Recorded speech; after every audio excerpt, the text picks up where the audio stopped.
بسم اللہ الرحمن الرحیم۔ درباری ٹی وی یوٹیوب چینل پر آپ سب کو خوش آمدید کہتے ہیں۔ آج بھی میں آدھی رات کو پریشان ہو کر اٹھ بیٹھی تھی۔ آج بھی مجھے وہی محسوس ہو رہا تھا جو ہر رات محسوس ہوتا تھا۔ کئی بار مجھے لگا کہ یہ میرا وہم ہے، لیکن میرا دل اس بات کو ماننے کے لیے تیار نہیں تھا۔ میں بہت پریشان تھی کیونکہ پہلے تو میں اپنی والدہ کے پاس ان کے گھر میں سوتی تھی، لیکن جب سے میری والدہ کا انتقال ہو گیا تھا تب سے میں اپنے والد کے پاس آ گئی تھی، کیونکہ میری والدہ نے میرے والد سے طلاق لے کر دوسری شادی کر لی تھی اور تب سے میں اپنے سوتیلے باپ کے گھر میں رہ رہی تھی۔ لیکن کچھ عرصہ پہلے میری ماں کا انتقال ہو گیا اور میرے والد صاحب مجھے اپنے گھر لے کر آئے۔ اپنی ماں کی دوسری شادی کی وجہ سے میں ان سے بدظن ہو گئی تھی اور ان سے زیادہ لگاؤ نہیں تھا مجھے۔ یہ کہنا غلط نہیں ہوگا کہ مجھے میری ماں اور میرے والد دونوں سے ہی کوئی لگاؤ نہیں تھا، کیونکہ میں نے اپنے سوتیلے باپ کے گھر میں بہت ہی بدترین زندگی گزاری تھی۔ میری ماں کو میرے سوتیلے باپ سے کافی بچے ہو گئے تھے، ان کا دھیان مجھ سے ہٹ گیا تھا، اور میرے سگے باپ نے بھی دوسری شادی کر لی تھی۔ وہ دونوں اپنے گھروں میں اپنے بچوں کے ساتھ خوش تھے اور ایک میں تھی جو تنہا تھی۔ اماں کی وفات کے بعد جو میرے والد مجھے لینے آئے تو میں نے اسی میں عافیت جانی۔ سوتیلے باپ کے گھر میں رہ کر بھلا مجھے کیا کرنا تھا؟ یہ جیسے بھی تھے میرے سگے والد تھے، اس لیے مجھے کوئی فکر نہیں تھی۔ لیکن یہاں آ کر میں زیادہ پریشان ہو گئی تھی۔ مجھے یہاں آئے ہوئے ابھی 2 ہفتے ہی ہوئے تھے جو میرے ساتھ عجیب و غریب قسم کے واقعات پیش آنے لگے۔ دوسرے تو تمام واقعات میں نے نظر انداز کر دیے تھے، لیکن مجھے آدھی رات کو محسوس ہوتا تھا کہ کمرے میں میرے علاوہ بھی کوئی ہے۔ میری سوتیلی ماں بھی مر چکی تھی اور میرے والد کے 2 بیٹے تھے۔ کیونکہ وہ میرے والد کے ہی بیٹے تھے اس لیے میرے لیے محرم تھے اور مجھے فکر نہیں تھی۔ لیکن مجھے نہیں پتا تھا کہ مجھے اپنے محرم رشتوں سے ہی اتنی تکلیف ملنے والی ہے۔ میرا چھوٹا بھائی جنید، جس کی عمر 16 سال، وہ ہر وقت خاموش رہتا تھا، کوئی بات نہیں کرتا، میرا اس سے سامنا زیادہ نہیں ہوتا تھا۔ میں اسے دیکھتی تھی تو مجھے عجیب محسوس ہوتا کیونکہ اس کی آنکھوں کے کنارے لال ہوتے تھے جیسے کوئی نشئی بندے کی ہوتے ہیں۔ اس گھر کا ماحول میرے لیے بالکل نیا تھا۔ مجھے یہ بھی پتا چلا کہ پڑوس میں میرے چاچا کا گھر ہے اور میری چاچی روزانہ اب میرے گھر آنے لگی تھی۔ وہ مجھ سے کہتی تھی کہ تم بن ماں کی بچی ہو، تمہارا خیال رکھنا میرا فرض ہے۔ میں اپنے گھر کے کاموں سے وقت نکال کر یہاں آتی ہوں تاکہ تمہاری خیر خبر لے سکوں۔ مجھے لگتا ہے کہ تمہاری ماں کے بعد اب تم میری ذمہ داری ہو۔ اگر تمہاری سوتیلی ماں بھی زندہ ہوتی تو مجھے آنے کی اتنی ضرورت نہیں تھی، لیکن کیونکہ تمہاری سوتیلی ماں بھی نہیں ہے اور تمہاری سگی ماں بھی چلی گئی، اس لیے مجھے تمہارا بہت دکھ ہوتا ہے۔ تم جوان جہاں لڑکی ہو، اس گھر میں اکیلی رہتی ہو، مجھے تمہاری فکر لاحق ہوتی ہے۔ اپنی چاچی کی یہ باتیں سن کر مجھے حیرت ہوئی، بھلا اپنے سگے باپ اور بھائیوں کے ساتھ رہتے ہوئے مجھے کس قسم کی پریشانی ہو سکتی تھی۔ ٹھیک ہے، میرے بھائی میری ماں سے نہیں تھے، لیکن میرے باپ سے تو سگے ہی تھے۔ وہ شرعی طور پر میرے لیے محرم تھے اور مجھے بھلا اپنے ہی محرموں سے کیا خطرہ ہو سکتا تھا؟ چاچی ہر بار میرے گھر میں آ کر عجیب و غریب قسم کی باتیں کرتی تھی اور مجھے پریشان کر کے چلی جاتی تھی۔ چاچی کا نام سائمہ تھا۔ سائمہ چاچی اشاروں کی نہروں میں مجھے کچھ باور کرانے کی کوشش کرتی تھی، لیکن مجھے ان کی کسی بات کا مطلب اور مقصد سمجھ میں نہیں آتا تھا۔ وہ تقریباً ہر روز میرے لیے کھانا بھیج دیتی تھی اپنے چھوٹے بیٹے کے ہاتھ۔ وہ میرا بہت خیال رکھنے لگی تھی اور میں دل ہی دل میں چاچی سائمہ کی بہت مشکور ہوتی جا رہی تھی۔ اتنا تو میری سگی ماں نے بھی میرا خیال نہیں کیا تھا جتنا میری چاچی میرا خیال رکھ رہی تھی۔ میں نے سوچا کہ ضروری نہیں ہے کہ خونی رشتے ہی آپ کا خیال رکھیں، یہ بس انسانیت کی بات ہوتی ہے۔ خدا کسی کے دل میں انسانیت بھر دیتا ہے۔ میرے والد بھی مجھ سے زیادہ بات نہیں کرتے تھے۔ میں اس گھر میں بالکل تنہا تھی، میری کوئی سہیلی بھی نہیں تھی۔ تھوڑی دیر کے لیے سائمہ چاچی آ جاتی تھی تو مجھے بہت دارس ملتی تھی۔ وہ مجھ سے میرے سوتیلے باپ کے بارے میں پوچھتی تھی کہ وہاں میں کیسی زندگی بسر کر رہی تھی، اور میں تو اسی انتظار میں تھی کہ کسی کو اپنا حال دل سناؤں۔ میں اپنے دل کا سارا حال چاچی سائمہ کو بتا دیا کرتی تھی، لیکن میں رات والے واقعے کی وجہ سے پریشان تھی اور اس بات کا ذکر میں کسی سے کر بھی نہیں سکتی تھی۔ روزانہ رات کو سونے کے بعد مجھے محسوس ہوتا کہ کوئی اس کمرے میں موجود ہے۔ پھر میں بتی جلا کر سارا کمرہ صحیح طریقے سے دیکھ لیتی، لیکن وہاں کوئی بھی موجود نہیں ہوتا تھا۔ میرا دل اور ذہن اس بات کو ماننے کے لیے تیار ہی نہیں تھا کہ یہ میرا وہم ہے۔ مجھے باقاعدہ کسی کی موجودگی محسوس ہوتی تھی، اس لیے مجھے ٹھیک سے رات کو نیند بھی نہیں آتی تھی۔ میں رات کو بار بار اٹھ کر کمرے کی تلاشی لیتی تھی۔ کبھی کبھی مجھے محسوس ہوتا تھا کہ پردے کے پیچھے کوئی شخص چھپا ہوا ہے۔ خوف کے مارے میں اپنی جگہ سے ہل بھی نہیں پاتی تھی۔ پھر بڑی ہمت کر کے میں بتی جلا کر دیکھتی تو وہاں کوئی نہیں ہوتا تھا۔ میں سوچتی تھی شاید کوئی کھڑکی کے ذریعے اندر آتا ہے اور میرے جاگتے ہی وہ بھاگ جاتا ہے، کیونکہ کھڑکی بھی تھوڑی سی خستہ حال تھی جس سے آسانی کے ساتھ کھولا جا سکتا تھا۔ پھر کبھی مجھے محسوس ہوتا تھا کہ بیڈ کے نیچے کوئی موجود ہے۔ مجھے سانس لینے کی آواز آتی تھی۔ کافی دیر خوفزدہ رہنے کے بعد میں ہمت کر کے دیکھتی تو بیڈ کے نیچے کوئی بھی نہیں ہوتا تھا۔ کبھی مجھے لگتا کہ کوئی الماری کے پیچھے چھپا ہوا ہے۔ ایک دن میں بہت پریشان بیٹھی تھی کہ چاچی سائمہ آ گئی اور میری حالت دیکھ کر مجھ سے سوال کیا کہ میں اتنی پریشان کیوں ہوں۔ اس دن تو میں نے ان سے کچھ نہیں کہا، حالانکہ میں ہر بات ان سے اب کہہ دیا کرتی تھی، لیکن اس کے بعد میں نے سوچا کہ وہی میری واحد ہمدرد ہے اس گھر میں، کیوں نہ میں اپنی پریشانی ان کو بتاؤں، اس طرح وہ کوئی نہ کوئی حل ضرور نکالیں گی۔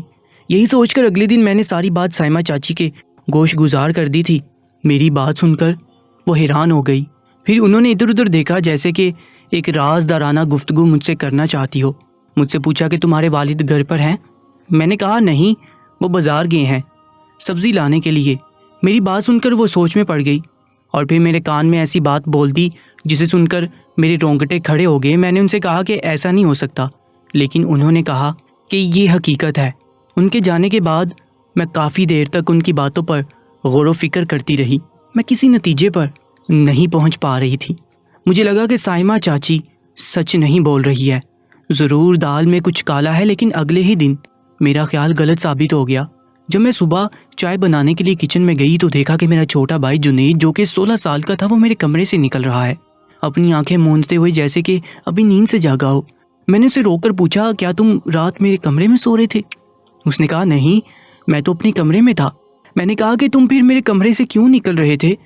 اس نے مجھ سے کہا کہ مجھ سے زیادہ سوالات مت کرو، مجھے زیادہ سوال کرنے والے لوگ پسند نہیں ہیں۔ ایسا کہتا ہوا وہ باہر چلا گیا تو میں پریشان ہو گئی، یعنی کہ سائمہ چاچی سچ بول رہی تھی۔ شام کو جب سائمہ چاچی آئی تو میں نے ان سے کہا کہ آپ کی بات میں صداقت ہے۔ مجھے پہلے یقین نہیں آ رہا تھا، لیکن اب مجھے آپ کی بات کا یقین آ گیا ہے۔ میری بات سن کر وہ پرجوش ہو گئی اور کہا کہ ہاں، میں نے تمہیں سچ کہا ہے، آج کل کسی کا بھروسہ نہیں۔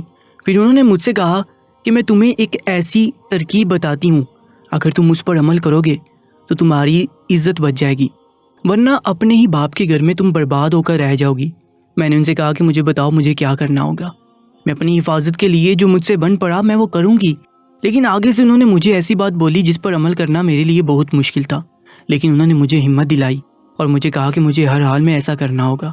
انہوں نے کافی دلائل پیش کیے، ان کے دلائل مجھے کسی حد تک مضبوط لگے تھے اور میں سوچنے پر مجبور ہو گئی تھی، اور پھر میں نے وہی کیا جو سائمہ چاچی نے مجھ سے کرنے کو کہا۔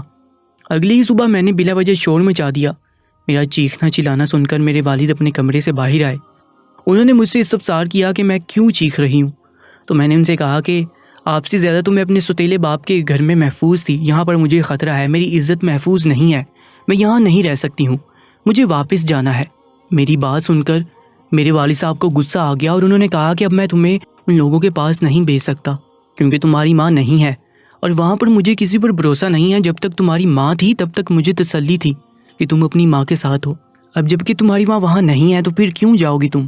میں نے کہا کیونکہ اس گھر میں میری عزت محفوظ نہیں ہے۔ میری بات سن کر وہ پریشان ہو گیا اور کہا کہ تمہیں کس سے خطرہ ہے، یہاں دو میرے اور تمہارے بھائیوں کے علاوہ کوئی بھی نہیں ہے۔ تو میں نے فوراً جنید کی طرف اشارہ کرتے ہوئے کہا کہ مجھے اس سے خطرہ ہے۔ میری بات سن کر میرے والد نے ایک زوردار تھپڑ میرے منہ پر مار دیا، مجھے کہا کہ تم اپنے ہی سگے بھائی پر الزام لگا رہی ہو، تمہیں احساس بھی ہے کہ تمہارا اس کے ساتھ کس قدر مقدس رشتہ ہے؟ ان کے جواب میں نے وہی سب کچھ کہا جو چاچی نے مجھ سے کہنے کو کہا تھا۔ میں نے کہا کہ ابا جی، یہی تو قیامت کی نشانی ہے، اس لیے تو اسلام نے 10 سال کی عمر میں بہن بھائی کا بستر الگ کرنے کا حکم دیا ہے۔ آخر اسلام کے اس حکم کے پیچھے کوئی مصلحت ہوگی، ورنہ بنا کسی مصلحت کے کوئی حکم نہیں آتا ہے۔ تو میرے والد صاحب نے کہا کہ بستر تو دور کی بات، تمہارا تو کمرہ ہی الگ ہے، تمہیں کیا پریشانی ہے؟ میں نے کہا کہ یہی تو پریشانی ہے کہ آپ کا یہ بیٹا آدھی رات کو میرے کمرے میں آتا ہے، اس سے پوچھا کہ کیا کرتا ہے، میں ساری رات خوف میں گزار دیتی ہوں۔ میری بات سن کر میرے والد صاحب نے جنید کی طرف دیکھا اور بولے، کیا یہ سچ کہہ رہی ہے، تم رات کو اس کے کمرے میں جاتے ہو؟ تو جنید نے فوراً انکار کر دیا اور اس نے کہا کہ مجھے کیا ضرورت ہے اس کے کمرے میں جانے کی، اور اگر میں چلا بھی گیا تو میں اس کا بھائی ہوں، یہ میری بڑی بہن ہے۔ میں نے کہا کہ یہ جھوٹ بول رہا ہے۔ میں نے خود صبح اسے اپنے کمرے سے نکلتے ہوئے دیکھا تو اس سے پوچھیں گے کہ یہ کس مقصد کے لیے اتنی رات کو میرے کمرے میں آ کر رک جاتا ہے۔ میں بار بار جا کر اپنے کمرے کی تلاشی لیتی ہوں، جب سے یہاں آئی ہوں میری نیندیں حرام ہو گئی ہیں چاچی کے کہنے پر۔ میں نے کچھ اس طرح کی اداکاری کی کہ میرے والد صاحب کو میری بات کا یقین آ گیا اور انہوں نے جنید کو برے طریقے سے مارنا شروع کر دیا اور مار مار کے اس کی حالت کر دی۔ وہ اسے جان سے ہی مار دیتے، لیکن اپنے بیٹے کو کون مارتا ہے؟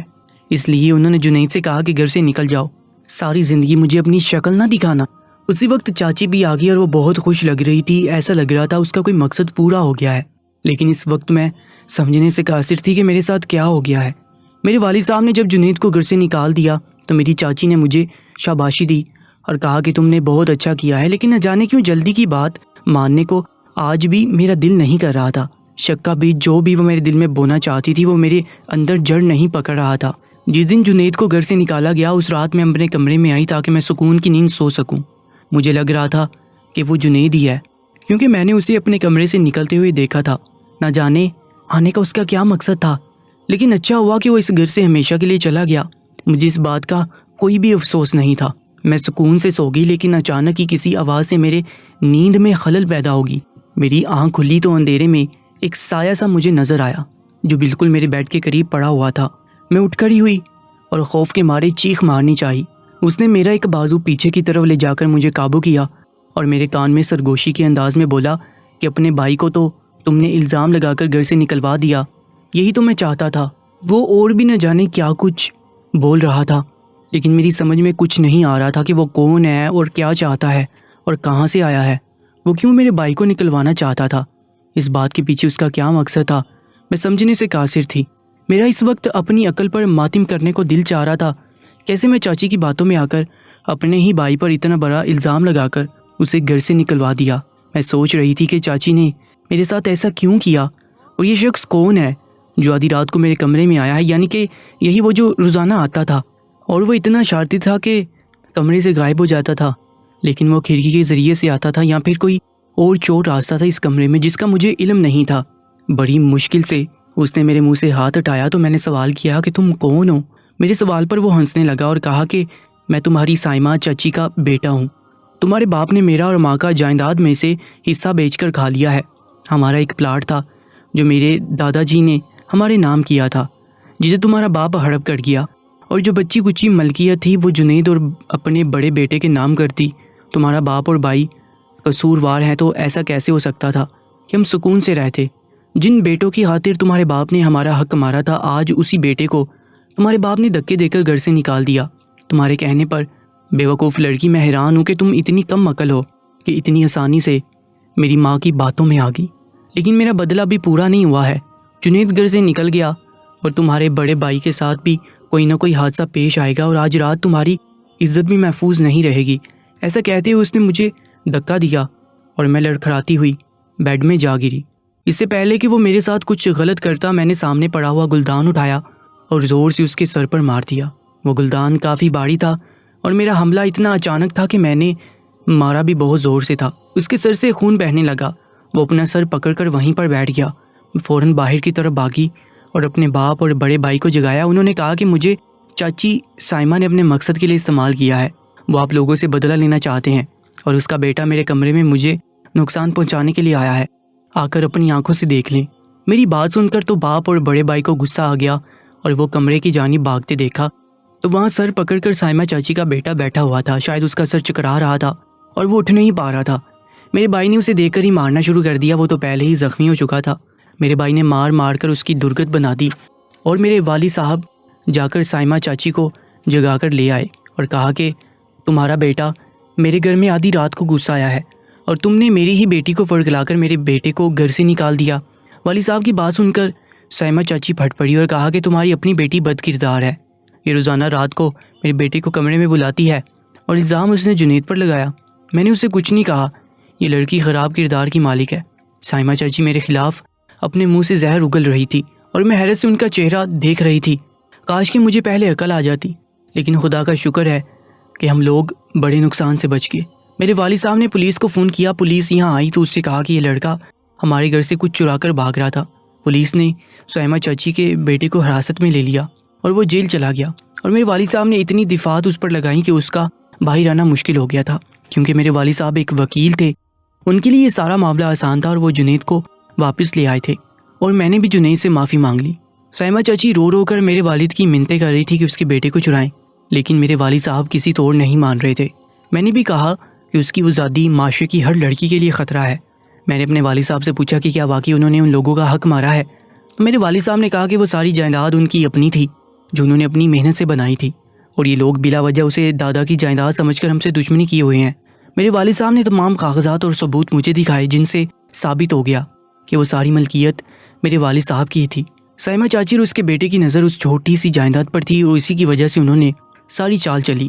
اب سائمہ چاچی کا بیٹا جیل میں زندگی بسر کر رہا ہے اور سائمہ چاچی بیمار ہو کر رہ گئی ہے۔ میں نے ان سے کہا کہ آپ نے بہت برا کیا مجھے اپنے ہی بھائی کے خلاف ورگلا کر میرے محرم رشتے کو خراب کر دیا، اور افسوس ہے کہ میں آپ کی باتوں میں آ گئی تھی کہ قیامت کی نشانی ہے، لیکن ہمیں اس کو آگے لانے میں پہل نہیں کرنی چاہیے، اور آپ نے اس بات کو بھی اپنے مقصد کے لیے استعمال کیا اور میرے مذہبی جذبات کا مذاق اڑایا۔ سائمہ چاچی بستر سے لگ گئی تو میں ان کا خیال کرنے لگی، کیونکہ ان کے بیٹے کے علاوہ ان کا کوئی بھی نہیں تھا۔ ایک رات انہوں نے مجھے بلا کر مجھ سے معافی مانگی، اور مجھے لگ رہا تھا کہ وہ ان کی زندگی کی آخری رات ہے، اور ایسا ہی ہوا۔ صبح جب میں اٹھی تو دیکھا کہ سائمہ چاچی انتقال کر گئی ہیں۔ ان کے مرنے کے بعد میں نے دل سے انہیں معاف کر دیا اور خدا کا شکر ادا کیا کہ میں اتنے بڑے نقصان سے بچ گئی اور مجھے عقل آ گئی۔ دوستو، آج کی اس ویڈیو کے بارے میں اپنی قیمتی رائے سے ضرور آگاہ کیجیے گا، اور ایسی ہی سبق آموز کہانیوں کے لیے ہماری یوٹیوب چینل درباری ٹی وی کو سبسکرائب کر لیجیے گا۔ اپنا بہت زیادہ خیال رکھیں۔ اللہ نگہبان۔